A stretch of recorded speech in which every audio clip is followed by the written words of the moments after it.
What if there were financial solutions being created by brave and brilliant women, a feminist economic model?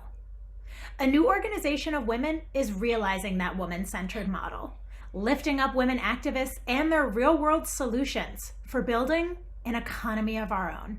90 years ago, in a famous essay, Virginia Woolf advised a young woman writer that she needed two things, an income and a room of her own.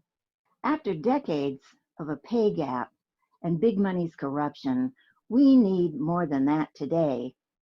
We're creating an economy of our own. An economy of our own is creating awareness of how rigged the current economy is and how many inspiring solutions are rising because of the work of brilliant women activists. Women have been cheated and exploited by a mean economy for so long. But that's why we're in the best position to fix it together. And we're starting right now. The people who have been most excluded by that system are the ones that have the deepest understanding of what has to be transformed. It is from that knowledge that it's very important for them to lead. That is leadership we absolutely have to have. Screwnomics is my word for the widely applied economic theory, I guess, that women should always work for less, or even better, for free. Together, we can create a living economic ecology. But to do that, we're going to need to make economics far more sexy than it is today. There are feminist economic solutions, real world fixes that are working in communities right now, communities like yours. An economy of our own is all about creating the space to lift up solutions women are advancing. We're here to celebrate women's way of knowing about money, bring you the work they're doing to shake up the system, and compile critical resources for activists like you who want to bring these kinds of changes into your own communities. Put your head together with us. It's the way we create real solutions, talking together about building an economy that works for all of us. We want an economy of our own. We want it now. And if you do too, join us today at aneconomyofourOwn.org.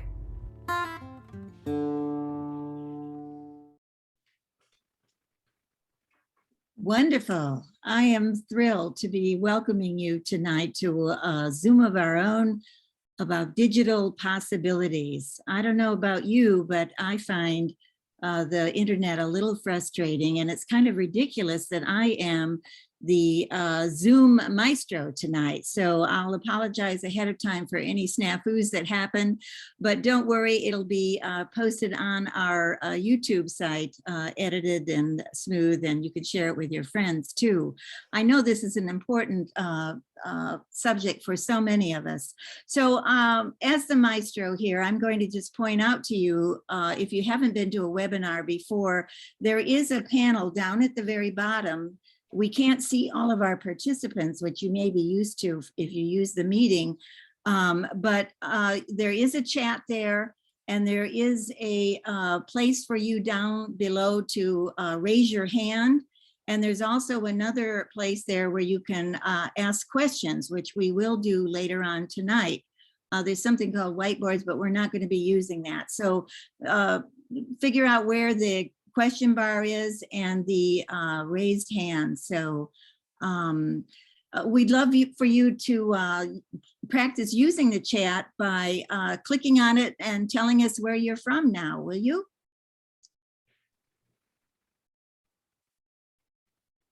Okay. Yes. So there's Judd Diamond. Nice to see you all. Carmen Rios in Los Angeles. We've got Madison, Wisconsin. Hi, Mary.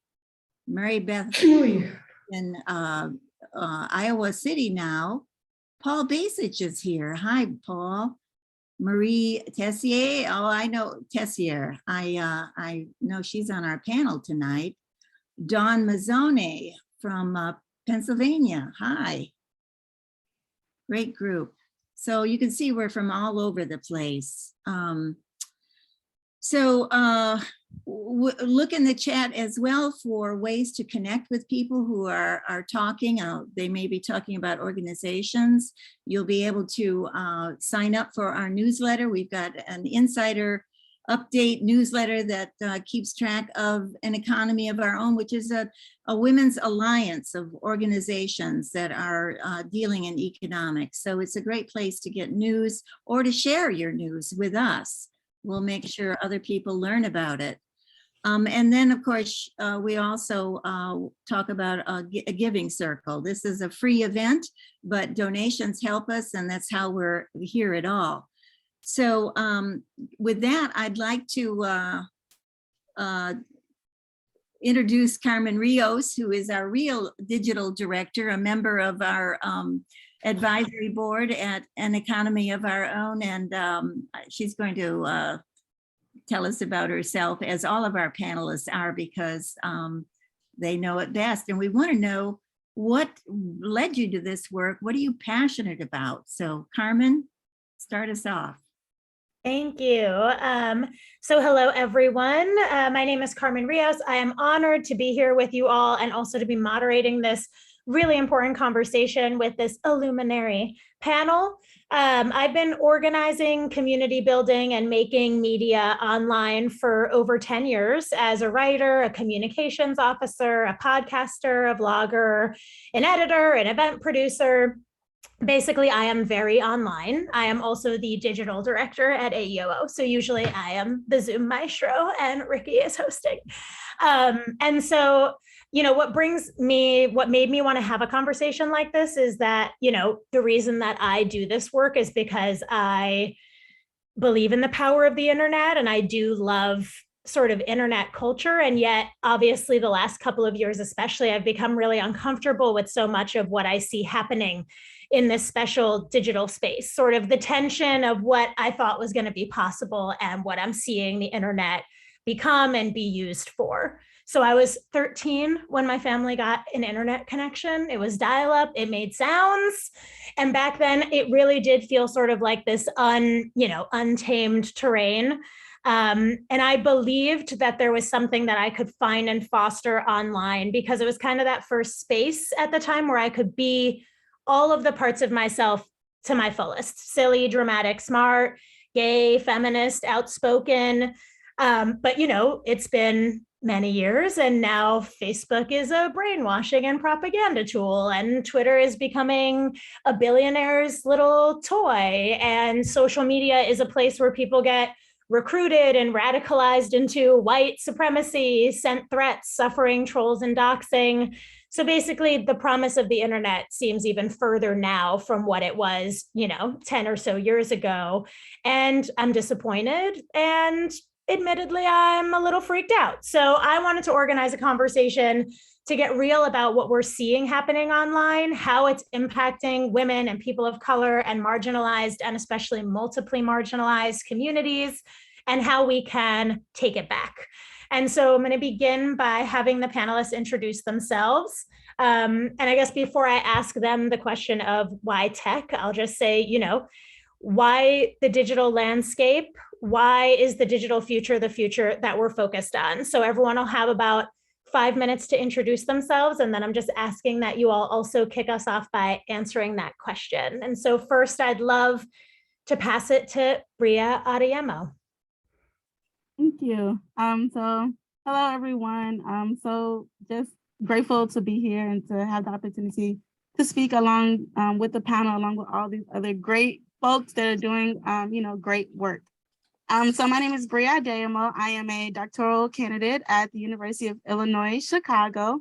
I'm a communication and science and technology scholar, and my research is at the intersection of race, technology, and capitalism. Of course, you can't talk about capitalism and race and technology and not talk about democracy. So of course that's in there. And then I often do this with a social justice lens. So right now, my dissertation work is focused on sort of the race, class, and gender tensions that are happening right now within Silicon Valley and sort of this tech design, tech curation community.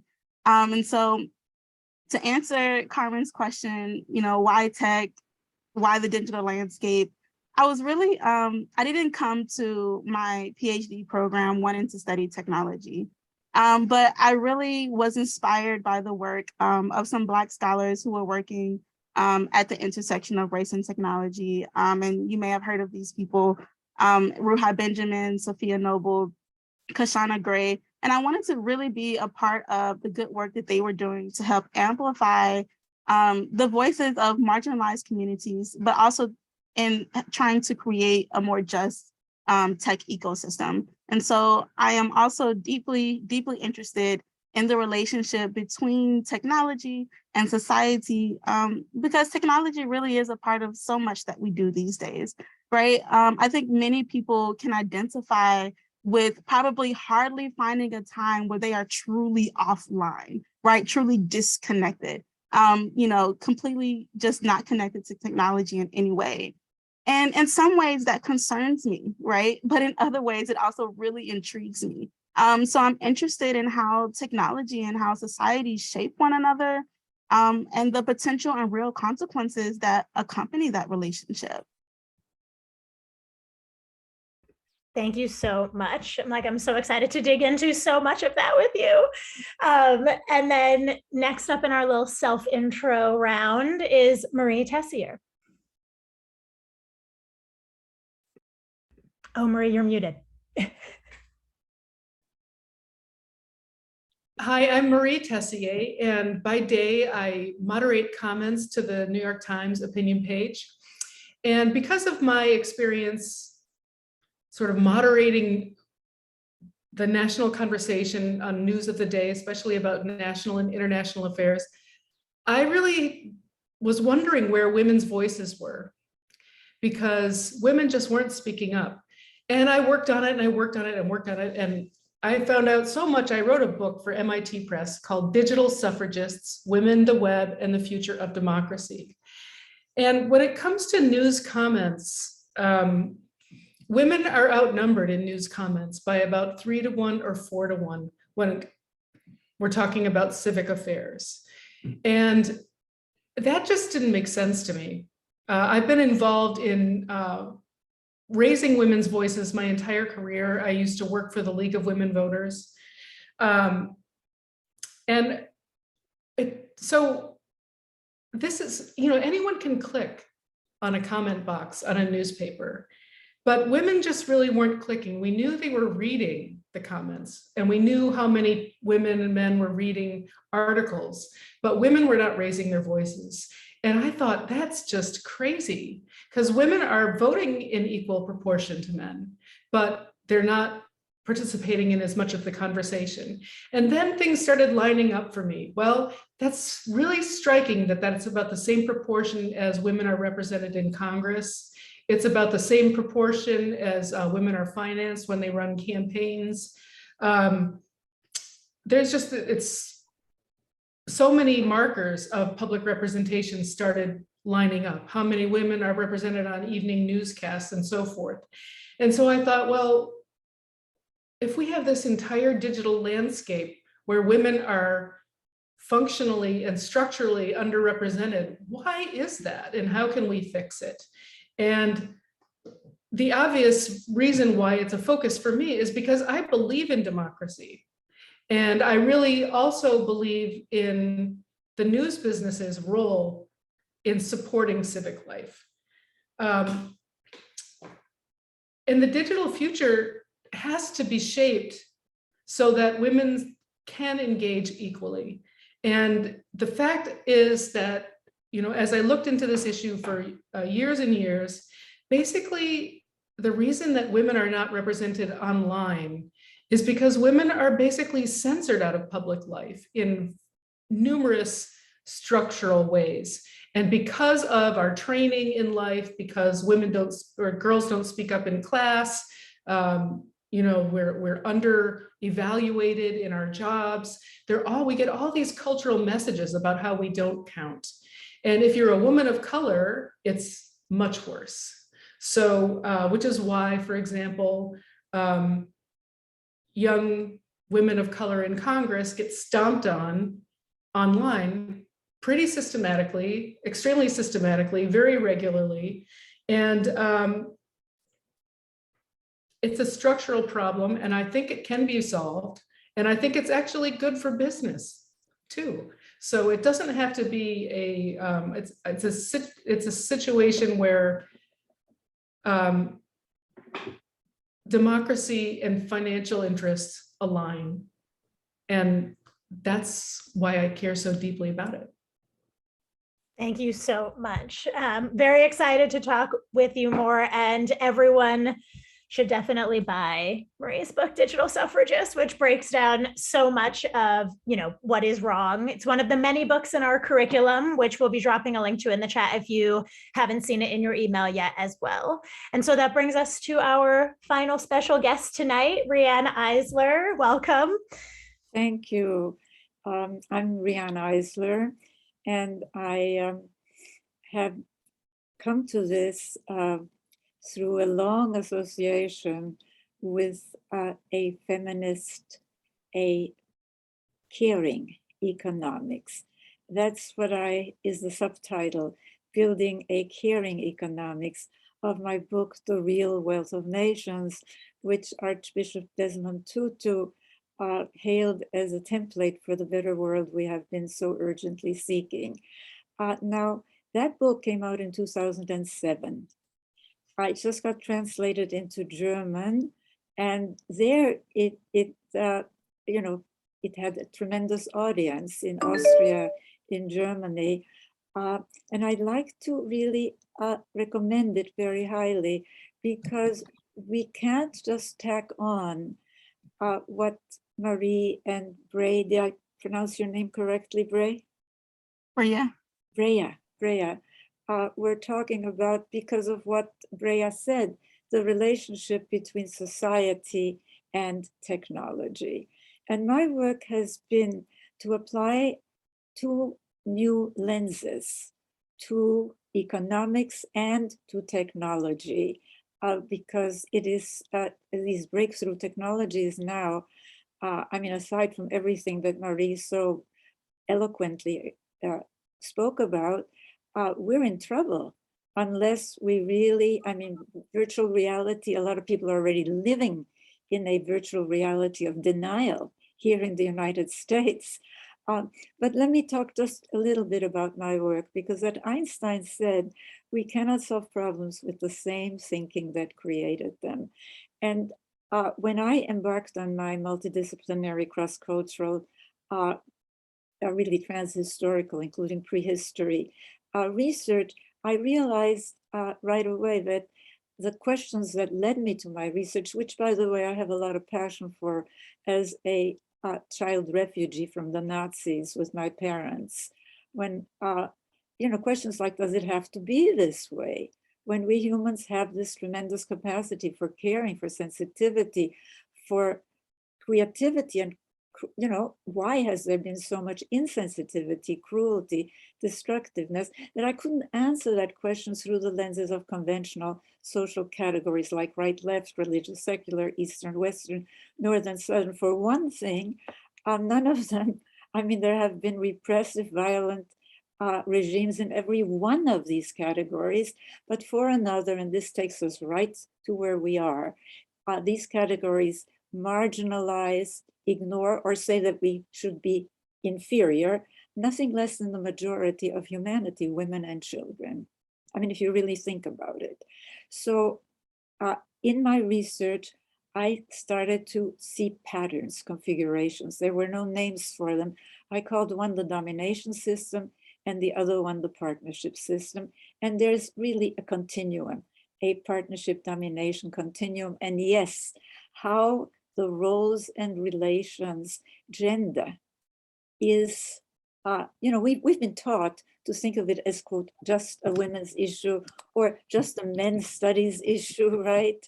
Or just a trans issue. No, it is a critical social and economic issue. Why? I'll think about it for a moment. If a child, and we know from neuroscience, my latest book is called Nurturing Our Humanity, came out with Oxford University Press in 2019. We know from neuroscience that our brains are not developed when we come into this world, and that they are actually, the architecture of our brain is formed in interaction with our environment, which for us humans is primarily cultural, of course. So what really does a child learn with this ranking of the male half of humanity, or the form, because there are two forms in our species, female, male, a lot of in between now, which is a partnership trend, by the way, the recognition that gender is not this rigid thing. But if a child learns, number one, rigid gender stereotypes and the ranking of the male form and anything considered stereotypically, quote, real masculinity, like conquest and domination, right, over the female form, and anything stereotypically considered feminine, like, we have a gendered system of values, caring, caregiving, nonviolence, secondary, right? That child has a template for all in-group versus out-group thinking and acting. It can be racism, like in the United States. It's not coincidental that you see this. It can be Shia versus Sunni, or Sunni versus Shia in the Middle East. It doesn't really matter. It can be anti-Semitism that I had to flee from. But the other thing, and this is really very relevant to the programming and to what we're seeing now in technology, which is the gendered system of values, because that child learns that anything stereotypically associated with the masculine stereotype, this has nothing to do with anything inherent in women or men, is more important, and anything compared to that, anything associated with the femininity, the feminine, caring, caregiving, nonviolence is inferior. So there's always money for prisons, the archetype of the punitive male head of household. There's always money for weapons, for wars, hero as killer, but somehow there isn't enough money for health care, child care, keeping a clean and healthy environment, which translates into keeping a clean and healthy environment in our planet. And yes, both socialism and capitalism perpetuate that, and so does GDP. So fast forward to technology, because I don't know how much time I have left. With a grant from the Ford Foundation, we developed, the grant was to have another convocation, and we had a convocation, and we decided we want a product, something that can be used, a tool. We have developed at the Center for Partnership Systems a partnership technology toolkit. And I want to tell you more about it because obviously it is based on 4 cornerstones identified by research as foundational to regressions to domination: childhood, gender, economics, but as I said, moving beyond both capitalism. We need both markets and we need government policies. The question is, what kind of values, what is valued by them, right? And of course, story and language. So those 4 cornerstones are the frame, but we have added, of course, racial, because that is the in-group in the United States where so much of the technology is being produced, that the in-group has marginalized, and we're seeing a terrible regression to it, not coincidentally, by people who also believe in rigid gender stereotypes and in suppressing and controlling, dominating women, as in the latest Supreme Court decision. So I'm waiting for the signal that's going to tell me that I'm out of my 5 minutes. But the toolkit is in its very final stages. Ricky, we did have a convening, and I invited Ricky actually to be one of the people because of her tremendous interest in feminist economics, which I would call partnerist economics, because feminist and matriarchy have this semantic connotation that seems to not, to exclude men. And so we really need to look at the whole picture, at the relationship that Putin, by the way, really got. Putin in 2018 radically lowered the penalty for family violence. Why? Why would the penalty for killing or hurting a woman or a child in the family be so much less than for hurting or killing a stranger? But Putin gets it. There's a connection between not only the in-group versus out-group thinking and acting of domination systems, but between an authoritarian, punitive, rigidly male-dominated family and an authoritarian, punitive, rigidly male-dominated state. So I wanted to give you this larger picture, but the partnership technology toolkit is something I'm very excited about. It has scales to place yourself and your project on whatever, wherever you are. It is very user-friendly. It has examples of projects because there are, thank goodness, projects and books like Marie's that are really addressing these issues. I address technology too, by the way, in the Real Wealth of Nations, as you will see.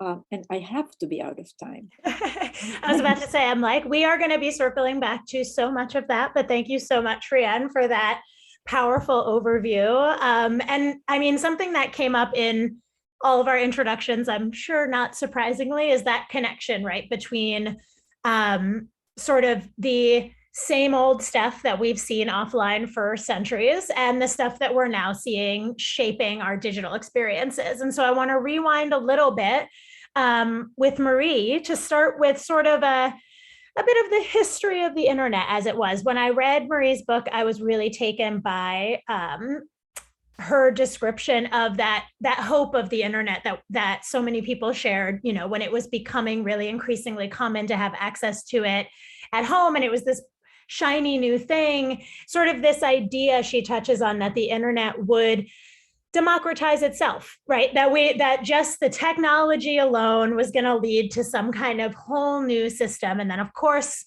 what we're seeing is it's mimicking so many of those same old systems. So Marie, can you expand a bit for us on how big tech has embedded those old biases into the ways that we are interacting on the internet? We can't hear you. I think there are a couple different things going on in terms of the history of the internet. In the beginning, like 40 years ago, the internet did give a lot of people reach into the wider kinds of debates that might happen in national and international affairs. It allowed small groups to coalesce, which is great for social activists. It's also great for white supremacists too. So, it works both ways. So I think in the beginning, there was a lot of energy and excitement about how this would be a more democratic structure where everyone would have, a line into the systems. But what that analysis or that, dream that people had really didn't factor in is that the same businesses would end up concentrating control over access to the internet. And I mean, we have seen corporate concentration on steroids, and that is really a function not of, a few evil billionaires, but the entire the economics behind the internet is such that a few large actors can aggregate everybody. And it's very, very effective. And, it serves giants for the same reason that Walmart is, as a business, very successful, because they manage the data and concentrate everybody else right out of the market. So the dream of the free internet hasn't really turned out the way people were dreaming. And there are a couple different things going on. One is the tremendous concentration of ownership. So there are fewer pipelines, but also a tremendous, the algorithmic basis. And I believe that Breigha is going to talk about this a little bit later, but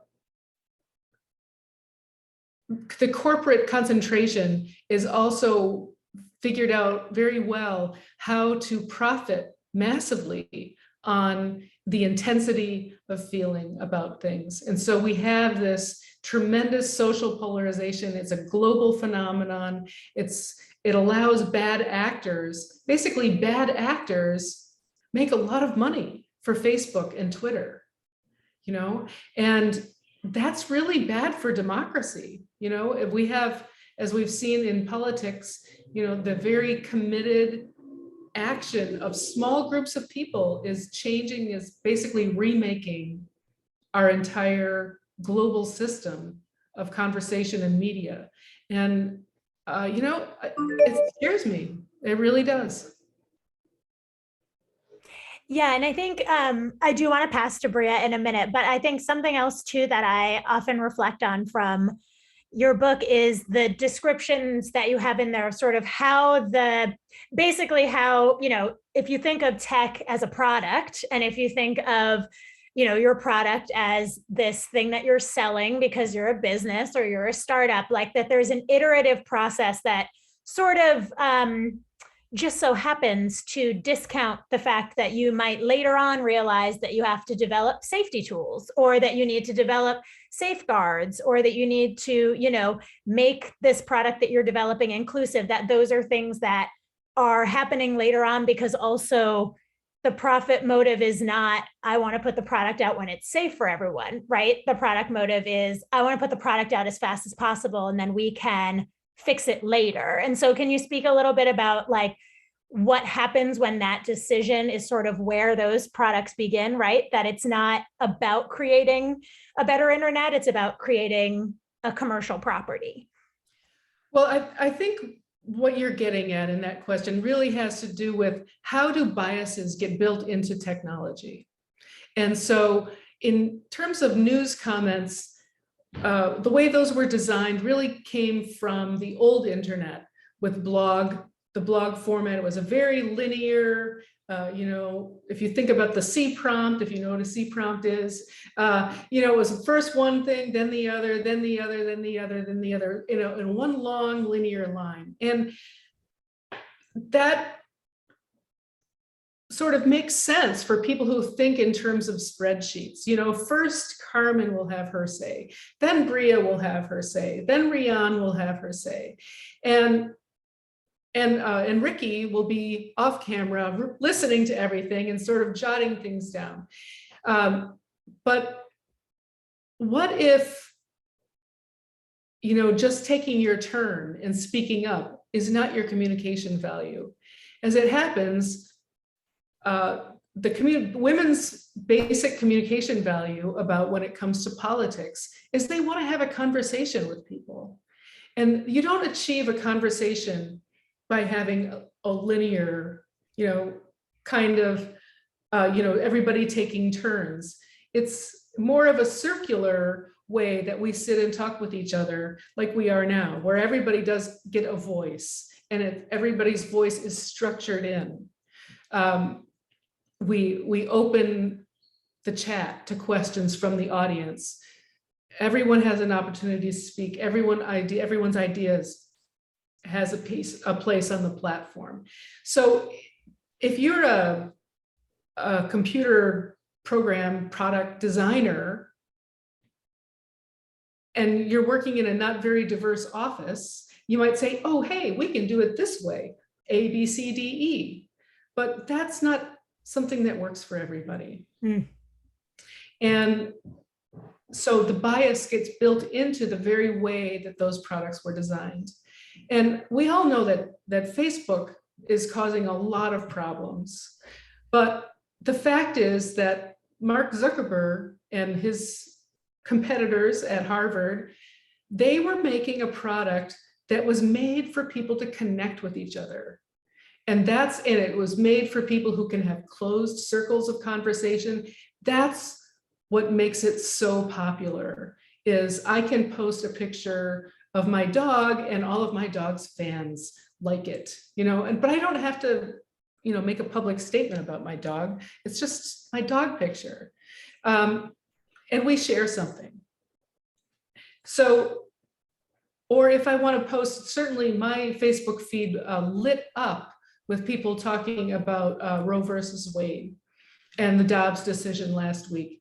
But, I really noticed that even on something so personal, what I really saw in my Facebook feed was a lot of repeat posts.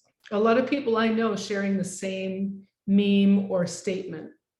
And that's not a really great public conversation either, as far as I'm concerned.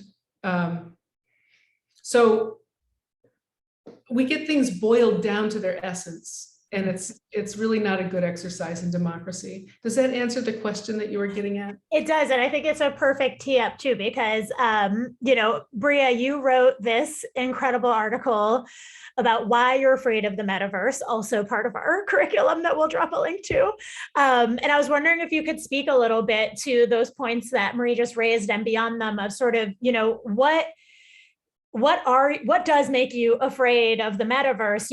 How have these offline power systems made digital life dangerous? And, how are they showing up in the internet experiences of women and women of color and, marginalized folks?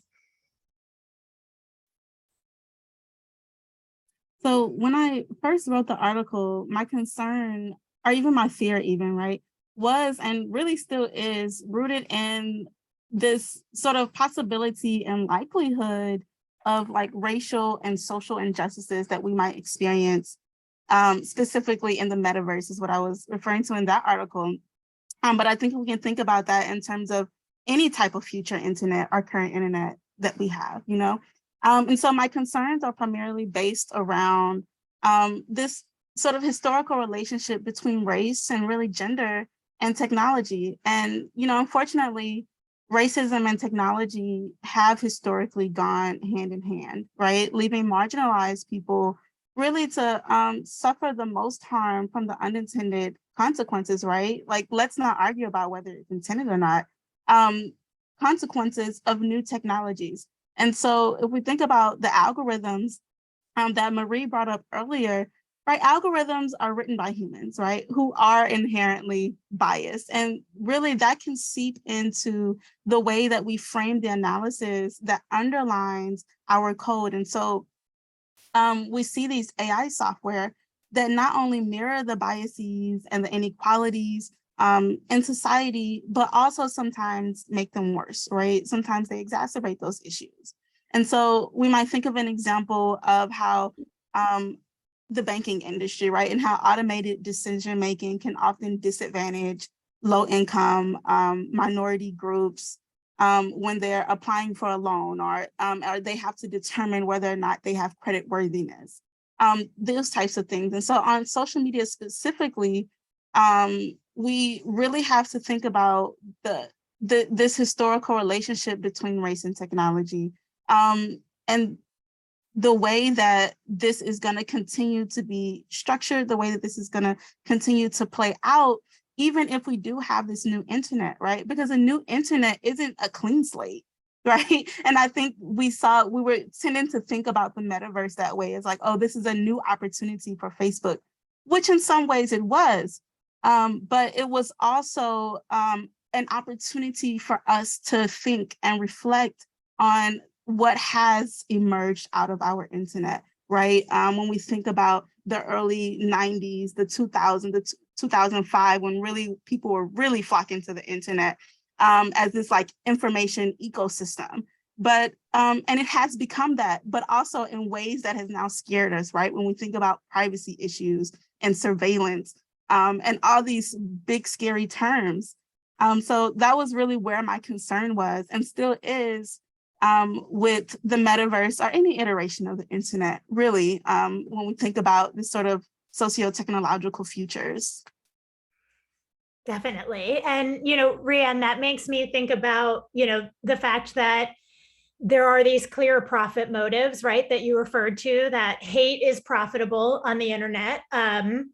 And I'm curious if you could sort of put into context for us, like, what do domination politics and practices look like in tech? Like, when groups are using this tool that you've built and they're on this spectrum of partnerism, what does like a domination economy, how does it manifest in technology? How can we see what that is and name it? Well, as has been brought out, and as we know, technology reflects, but can also change or perpetuate the biases and values that we've all internalized, which are cultural values. And so this is why we developed this toolkit, because how are we going to get people to really pay attention to race, to gender, unless they can, first of all, rate themselves on a scale. And then it's a tool for seeing where you fall on the scale. And we have all, I should really say one thing, which is that many of us have internalized unconscious biases. It isn't just conscious. So we have to also examine, and this is very much to the point, to examine how assumptions about economic success and business imperatives are consciously or unconsciously shaping the sense of what are the technological imperatives.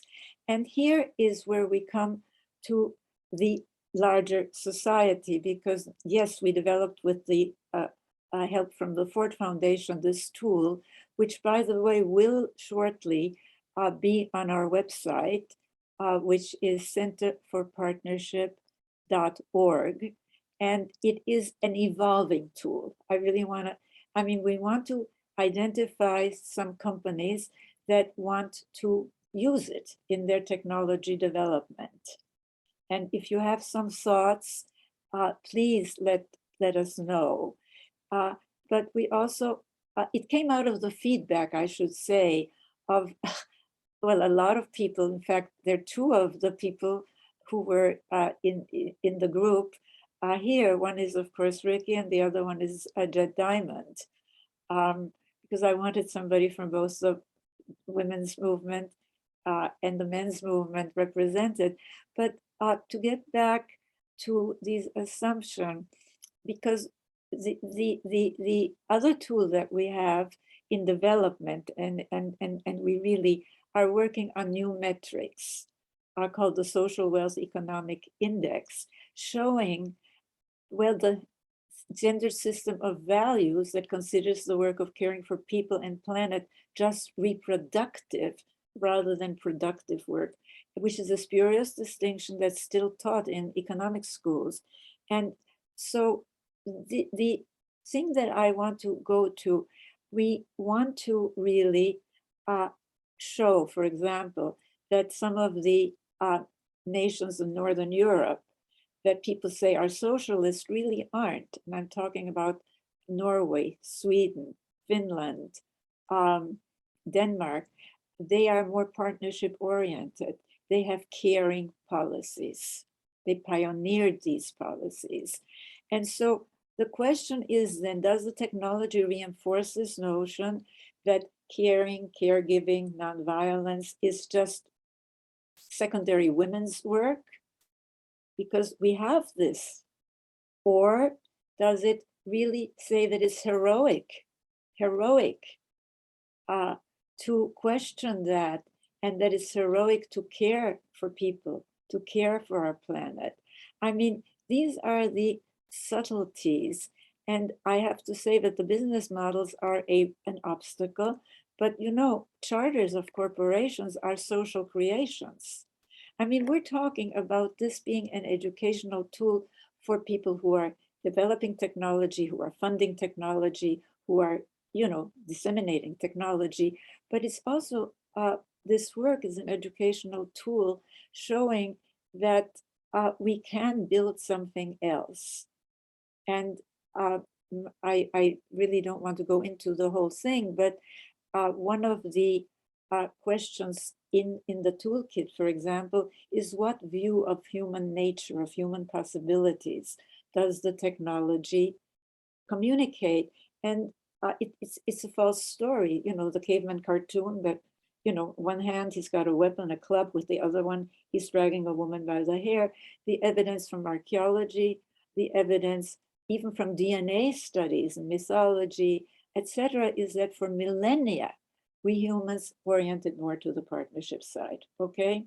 And that war, which we're told is built into who we are, this wonderful, supposedly masculine activity, is only 5,000 to 10,000 years old. The first signs of destruction through warfare. So we are really trying to educate ourselves, to change our consciousness, because action flows from that. And again, I think I'm going to stop because there's so much to tell you about, but I do urge you to, when it is up, and start giving us your comments, your connections, for who we want to disseminate this widely, this partnership technology toolkit. And it would be wonderful if we can work as a team here and do that. Wonderful. And yeah, we'll definitely be sharing information about that once it is available too. So all of you will be getting those updates because you'll be on our list now.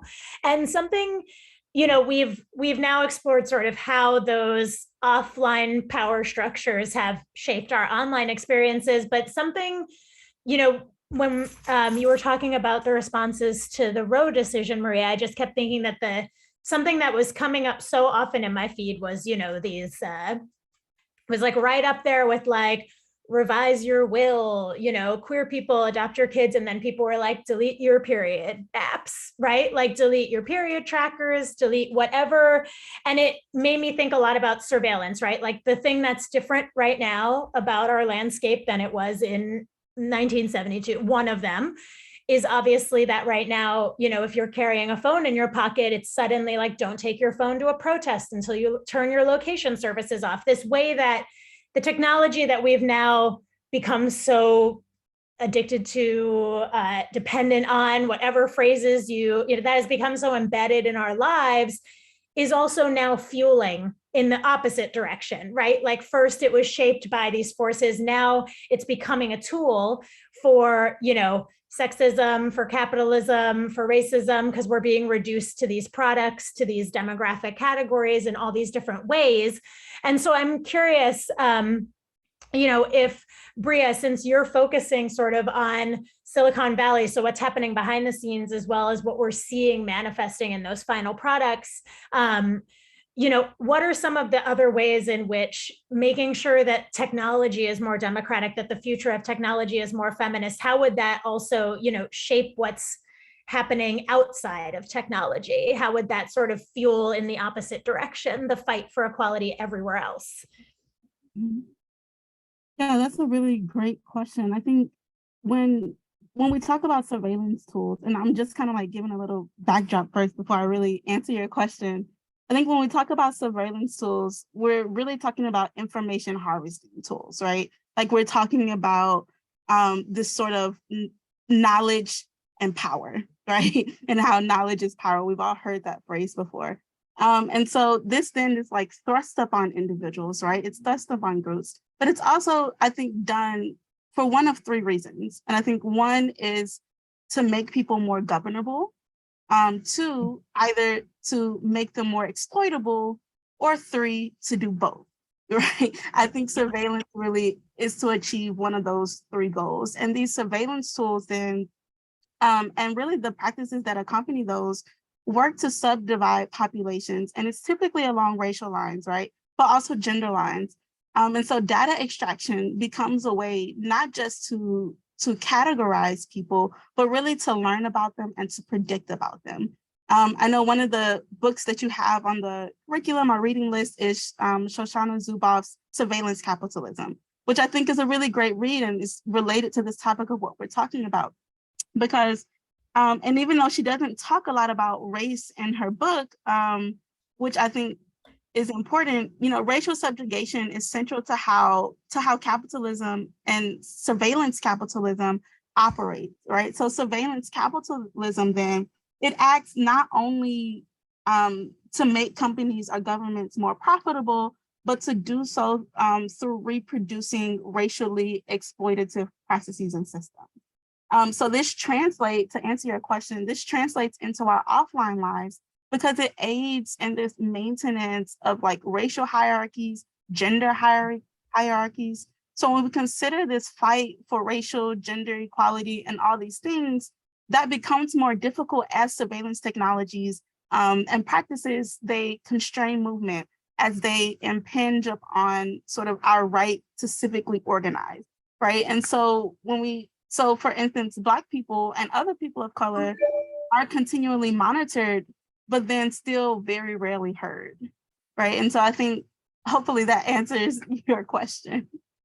No, it definitely does. And, you know, it reminds me of, you know, we've got a good sense of the problems, and I'm wondering, you know, what are the solutions? And so, Marie, I wanted to start with you because in Digital Suffragist, you do sort of review, you know, figuring out like what was it that was holding women back from participating in this digital public square in the comments section, and some of the, you know, the solutions that have been iterated and that need still to be sort of built in. So I'm curious about, you know, what works, what doesn't work, what are some of the sort of top level things that all of us can be fighting for so that women do have a voice online and marginalized people have voices online that are not, you know, in service of these aims necessarily.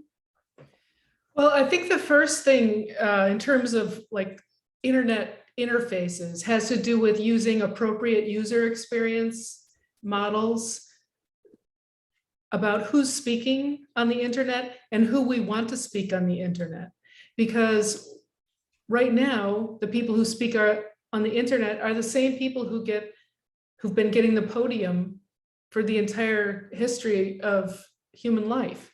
And what we really need to do is restructure public conversations and public expectations about whose voice matters.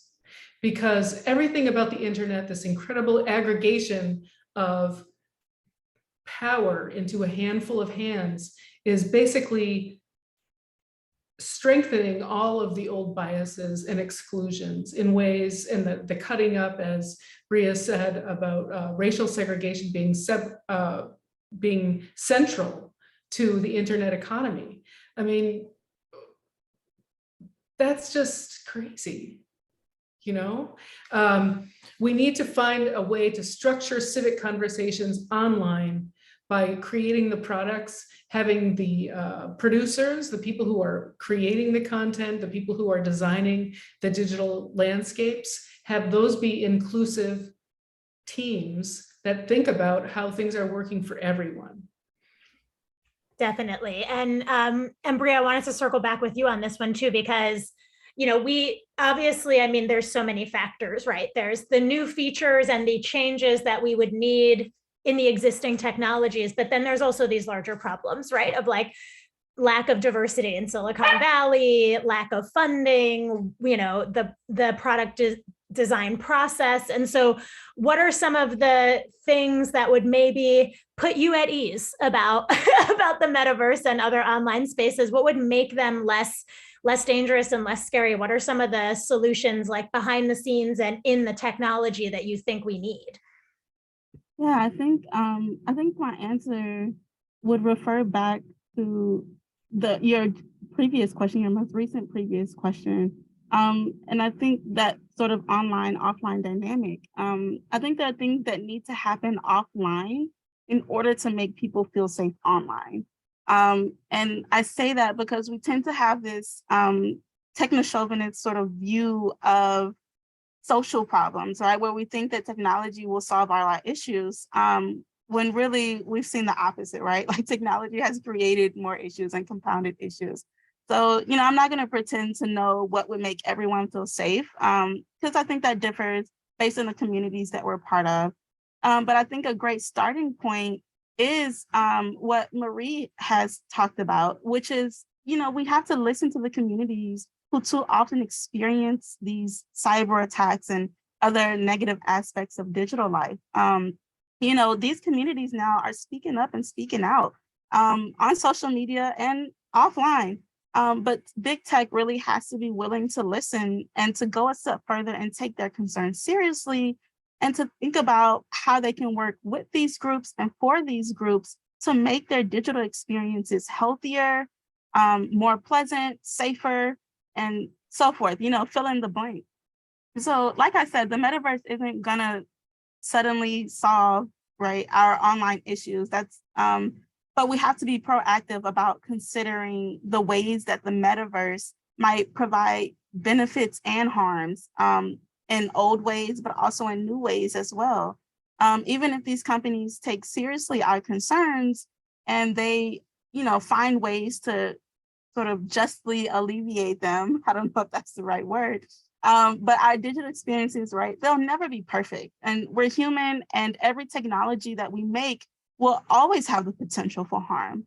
And that's something that we have to be willing to sort of grapple with. And so I think one thing companies should focus on is, again, attention toward, or not again, because I've not said this, but attention toward developing processes and frameworks that really help us to quickly and adequately solve issues if and when they do arise. I think that's one thing that big tech hasn't been great at, is having something in place, a framework, a process in place, so that when something does happen, like teaching a child how to shoot a gun, right?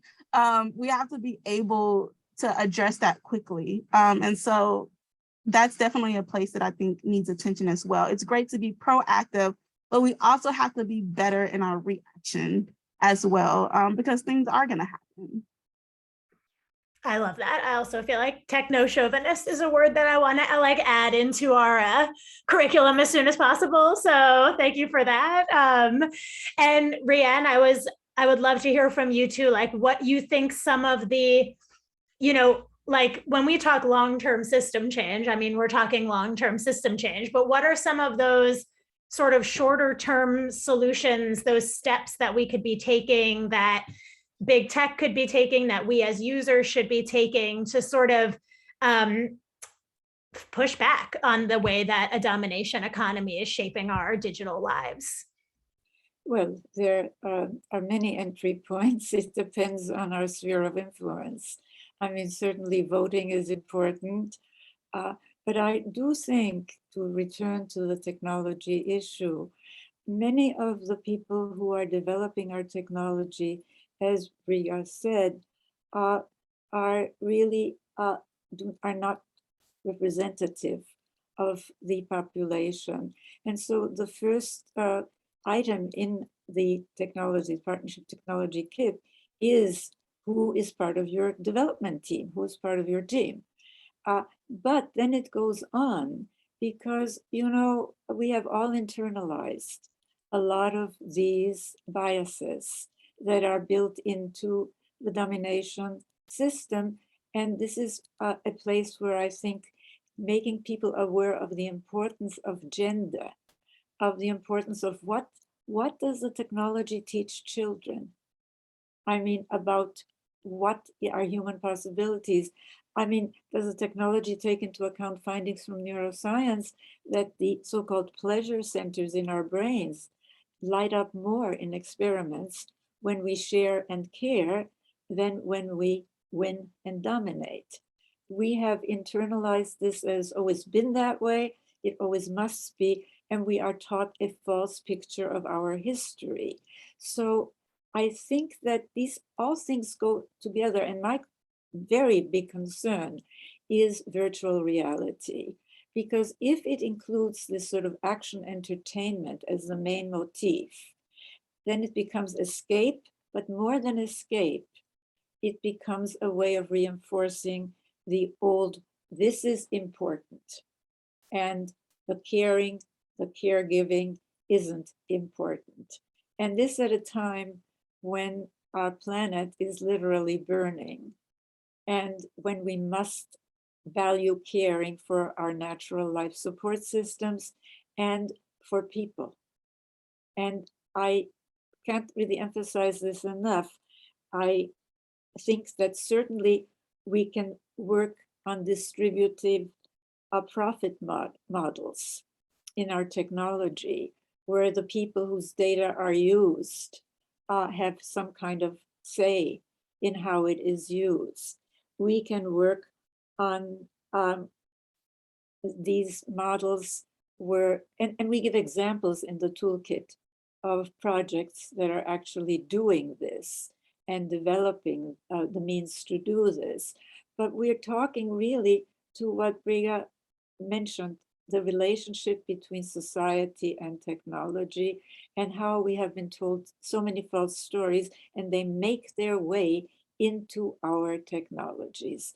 And this is really what we have to change. And that's why we developed this toolkit, because we want to inform the people who fund technology, who make technology, who distribute technology, of just where do we fall? Where does this project fall on this question and that question about race, about gender, about human nature, about what kind of a picture does it help children to have of what's possible and not possible in the world? It's a question of values. I love that. And you mentioned that there are actually examples out there of tech that is not maybe something for all of us to despair about. And I'm curious from all three of you if there are examples of digital communities and also forms of digital resistance that do show us, that have built models for us of a different way forward, whether it's the ways in which these communities might almost reappropriate this technology to serve their community and serve each other versus serving a corporate interest, or if it's how people have successfully changed tech or railed against tech. I'm just curious from the three of you, what some of the powerful examples are of what technology could be that people are putting into action right now, if there are any that we know of. Well, we have some examples in the toolkit. For example, on the cornerstone of childhood, we feature a project that's called All In, to coach children who have been in foster care, recognizing the critical importance of childhood experience and the importance of care in making up for a dislocated childhood.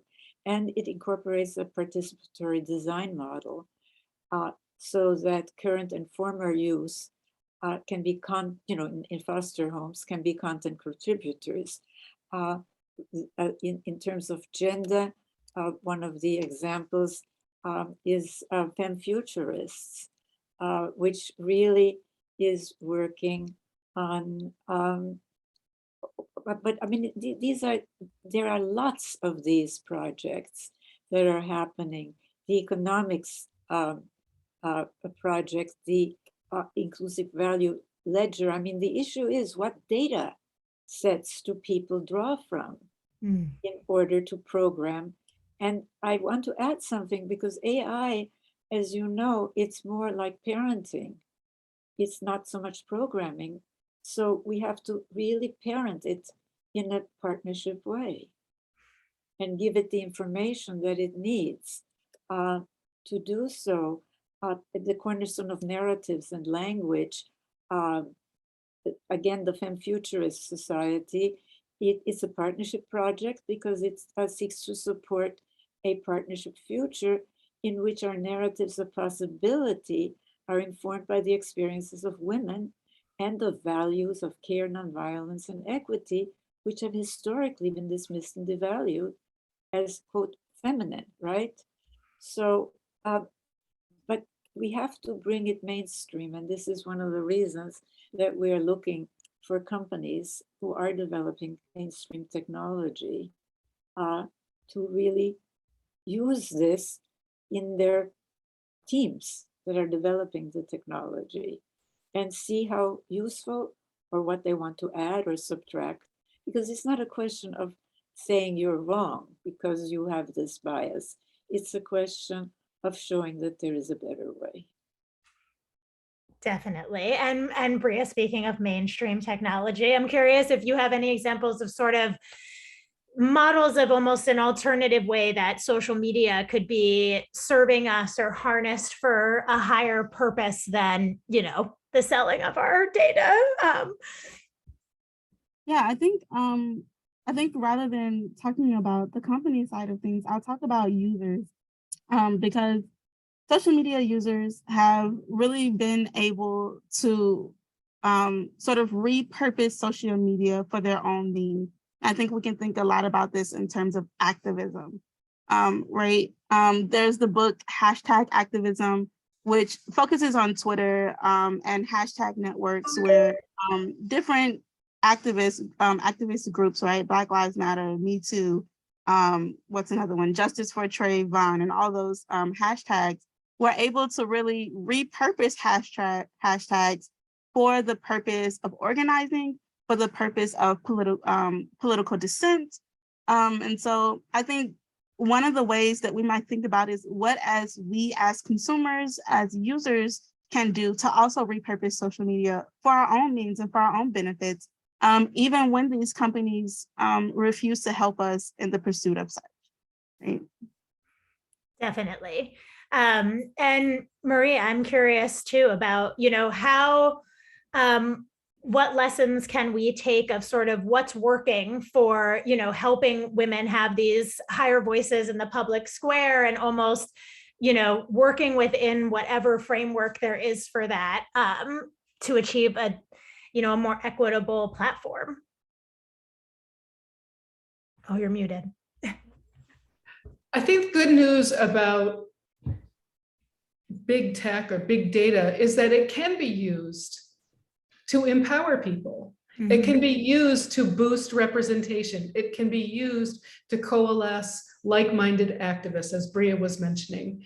You know, it can be used to call out bad actors. It can be used, for example, one of the bigger problems on Facebook is the closed groups.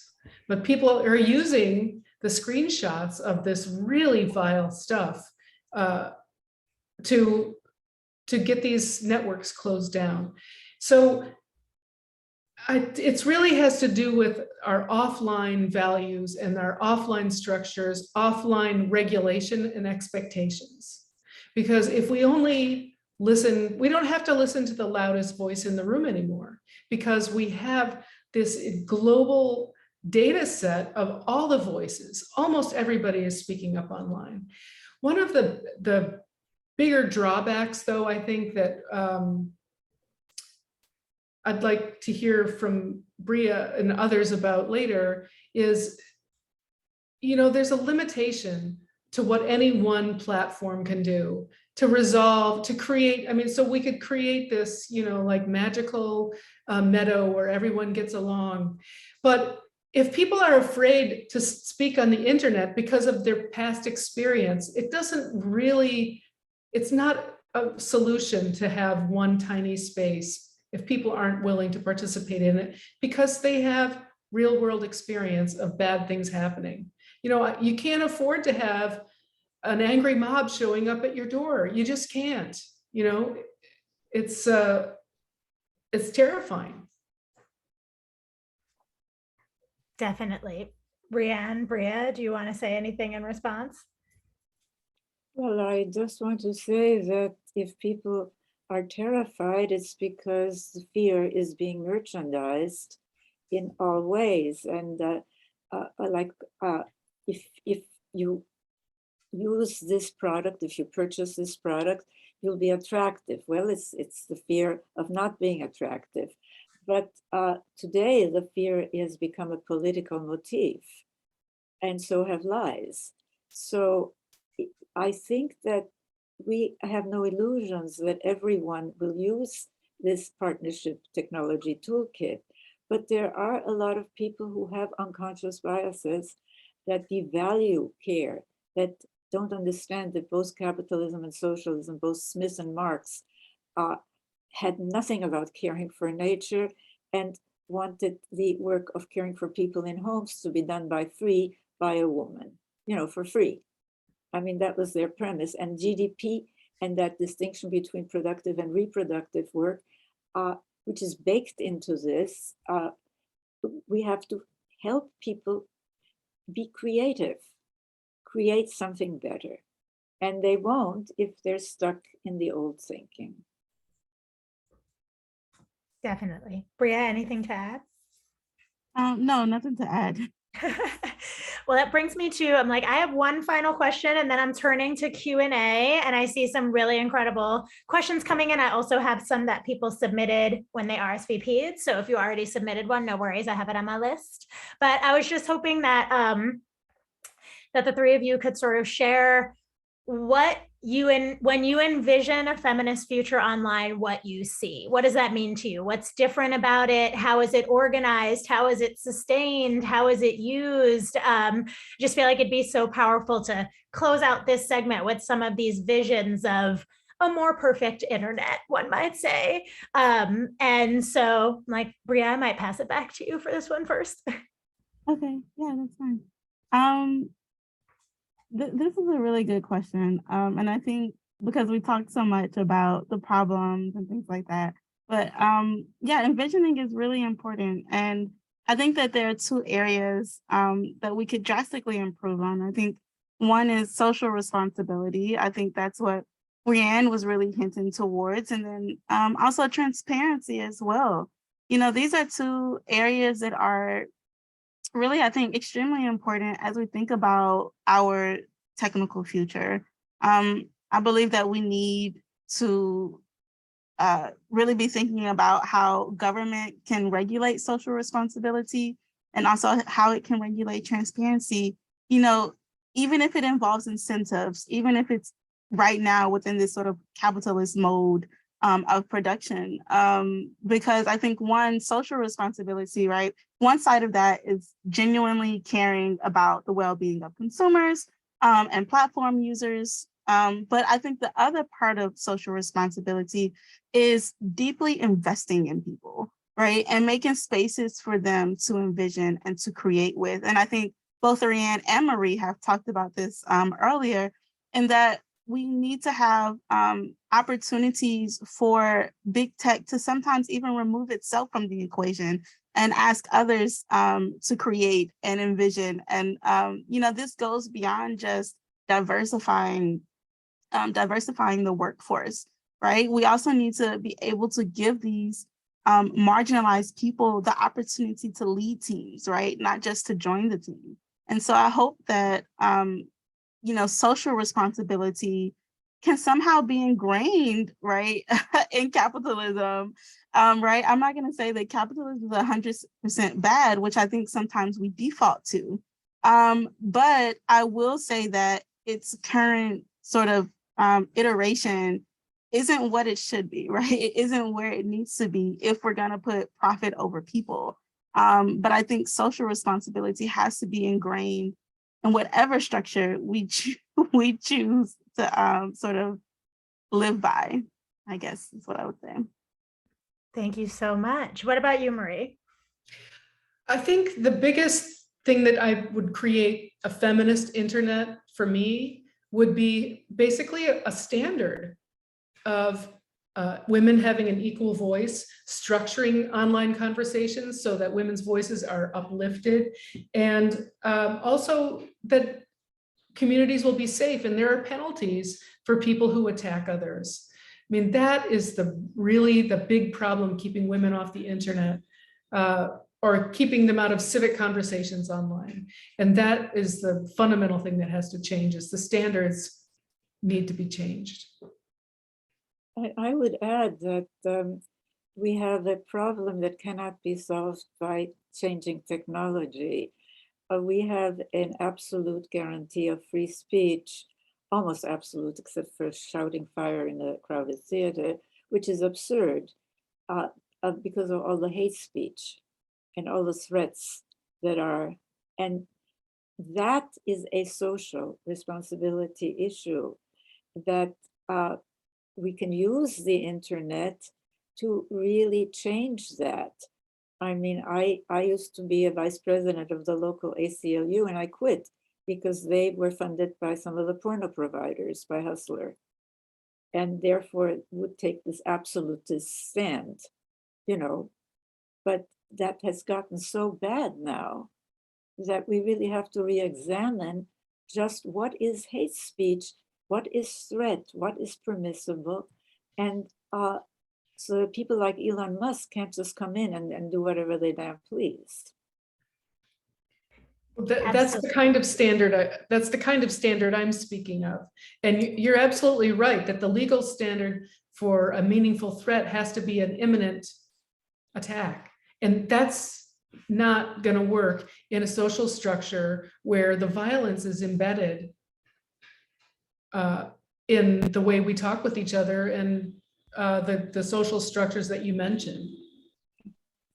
Well, I think that when you talk about safety, and I really want to say that sometimes the left is just as hurtful in their threats as the people coming from the so-called right. I mean, because they're in the domination space. And so that's why, you know, the old categories just don't work. But I think that it is something that with this Supreme Court, obviously there's no point, but if there's a movement that brings this as an issue for the internet, I think that's important. Definitely. And, you know, Riane, we got a question in the Q&A of how can we make caring and peace as real and appealing to people as these adrenaline pumping war and conflict models? And I'm curious about sort of the lessons that you've learned as an advocate. And then Maria, I'm also curious about how, you know, because I think comment culture is the same way, right? Like you're saying, like people think of a productive comment as maybe being sort of a sharpened spear, something that is declarative, a little bit assertive, a little bit aggressive. And that can also be why it's a platform where, you know, women are like, I'm gonna take a step back here because that's not how I like to communicate. So I'm curious from both of you of sort of, you know, what can we do to facilitate almost, you know, that better model of interaction and engagement on these platforms and offline? Well, there are so many entry points into this, and the adrenaline, you know, getting the adrenaline going, of course, is, you know, we used to do it in the Roman circus and then with the drawing and quartering during the Middle Ages. And now we have it on celluloid, which I guess is a step up, but it's still the same thing. It sort of normalizes. And that's something that we address in the Partnership Technology Toolkit, because so many programs normalize violence, normalize hurtfulness rather than caring. And it doesn't have to be that way. You can make it very heroic, and you can make it something that, I mean, Jed Diamond is in the audience, I noticed, and you know, there are so many caring men women who have been, you know, socialized to internalize this whole dominator stereotype, masculine stereotype. They think of them as sissies, as wimps. No, these are heroic men who are beginning to speak up. So I think of it as a partnerist space that we want to create, where we value what truly human beings are wired to value, which is caring connection. Because without it, we're dead from birth. And I mean, I don't want to go into the science here, but I mean, it's very clear that without that, our brains don't fully develop. And it's also very clear that people through fear and trauma-based childhoods are socialized to accept strongman rule and vote for strongman leaders because that's familiar, you know? So we have a lot of both long-term and short-term work to do. But the good news is that more and more people are talking about these things, about trauma, about racism, about sexism.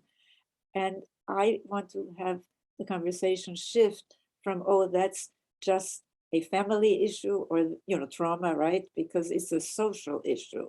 Domination systems are trauma factories, starting in the kind of families that kind of a society requires, going on to the economic reward system and what it rewards. It doesn't have to be this way.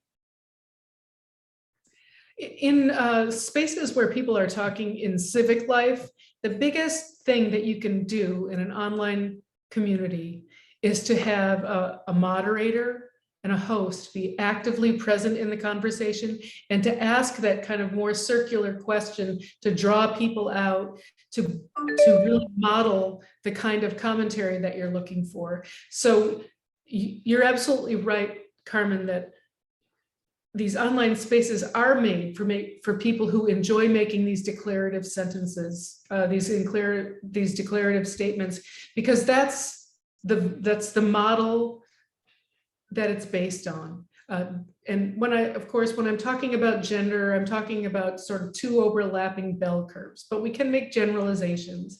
And the truth is that generally speaking, men want to have their say. That's their motivation for speaking up in an online community. And women generally want to have the conversation, as I mentioned earlier. So if you want to model that conversation, one technique might be to say, well, Riane, what do you think about what Breigha said about thus and such? So you're modeling that interactivity, and that's really getting to the DNA of the conversation and reframing it. There are lots of great examples of how that works. And it makes my heart go pitter-pat, makes me so happy. There are ways. Yeah, I mean, and that also makes me think, I'm like, that Breigha, it's making me think about the idea of moderation, which is obviously absent on social media platforms. We're not getting approved when we post something, and reporting is often an absolute dead end. And so I'm curious what you think are some of those, fundamental tools that can maybe shift the conversations that are happening there, especially in a system where the reason that we're allowed to post without being moderated is because every post we post makes money for someone, and every like and comment is somehow going to help someone get boosted in an algorithm. So yeah, I'm just curious as to how you think we can shift those conversations away from that domination sort of place. Yeah, I think moderation is just a really big issue to tackle. And what comes to mind for me is really the people who are doing the work of moderation, and the people who are, those who are doing the work of moderation, and really, one, being overworked, two, being underpaid, and three, not really having guidance on what should and should not be moderated, right? I think that's something that we're still constantly working out. But I think that what companies can do, right, big tech companies can do, is really to check themselves. And I think one is to check their algorithms too, because oftentimes it's the marginalized, right, who are the ones that are being moderated for things that shouldn't be moderated, right? So for instance, if I see a meme, right, that is a racist meme, and I reshare that meme, not because I agree with the meme, but because I'm actually voicing my critique of this meme, I'm the one, it's not the meme, the person who posted the meme that was moderated, it was me who was speaking out against it that was now moderated. So I think that there's a lot of issues within content moderation that really has to be solved out, and really think about what who is doing the moderating, why are they the ones doing the moderating, and then two, who is being moderated, why and how.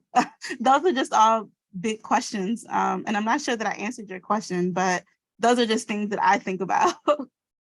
No, I think that's really important to consider, you know, like what machine and human power is needed to really make a large digital space a safer space, right? And what is that? And I mean, I do think so much of it, like you said, Marie and Riane and Breigha, so many times, like it comes down to what the values are, right? Determining what content we are going to allow or not allow. And a lot of times that is where they choose to become a little vague about what their policies are because, well, because of their profit motives. But Well, I want to thank, are we wrapping it? I was going to wrap up, but what did you want to say? Well, I just wanted to add quickly that there are a lot of limitations as to what AI can do with language, and it gets exactly at what Breigha was talking about. You know, you don't know someone's intent, whether it's a bad actor or a justice-oriented actor.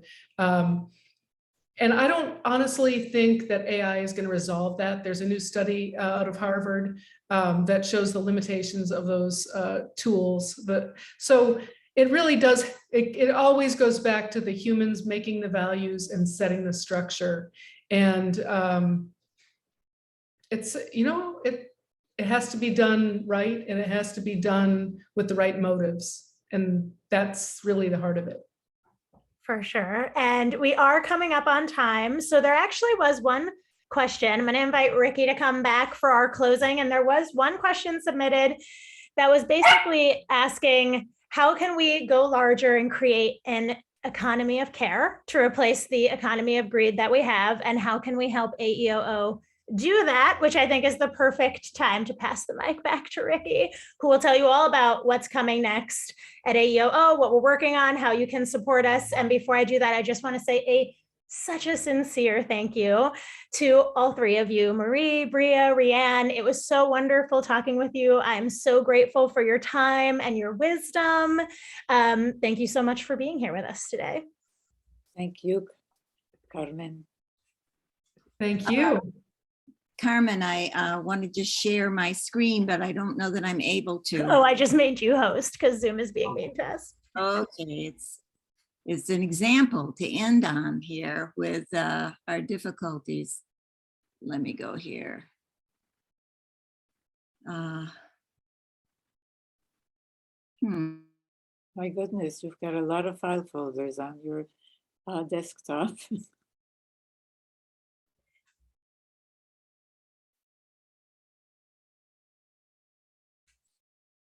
Look, I will jump in for a moment and say that new metrics and the recognition of new possibilities and showing the economic value of the work of caring for people starting in childhood, especially in our post-industrial knowledge era, when economists keep telling us that, hey, we need this high quality human capital, which is about, you know, developing capacity. Well, we know that whether we have these resilient, caring, creative people or not, largely hinges on the quality of care and education children receive early on. This, quote, women's work, right?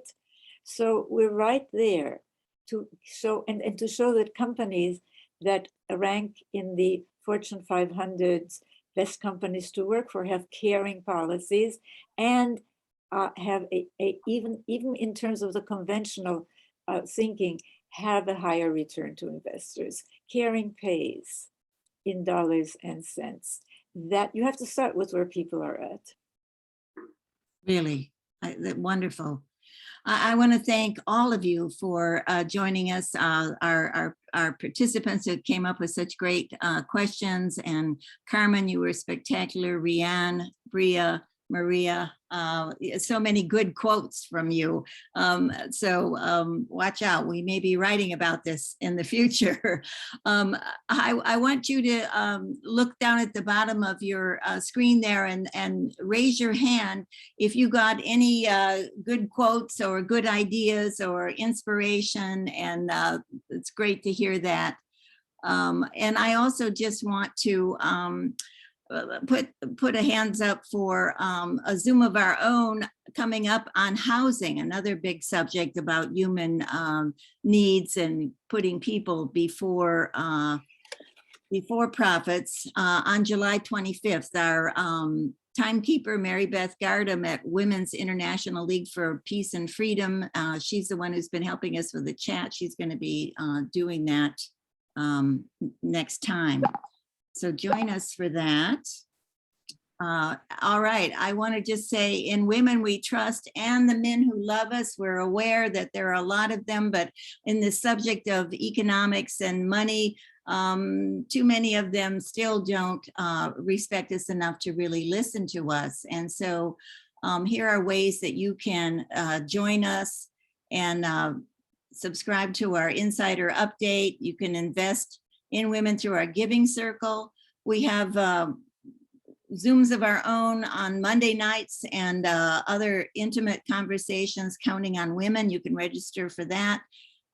We also have a very successful learning circle, which is kind of a smaller consciousness raising group where women learn together about a subject they really want to know more about. We started with public banking, which has been great. We hope, if you missed it, we hope to have it packaged with a leader's guide so you can have your own learning circle in the future on that subject if that's of interest to you.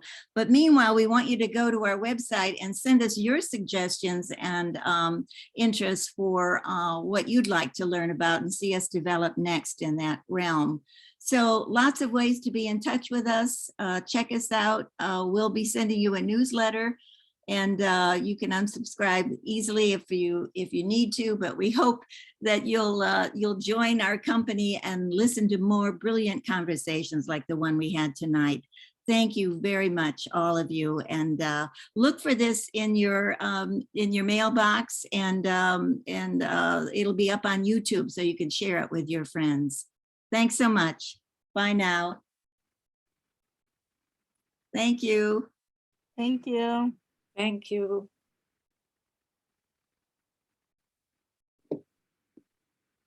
Carmen, am I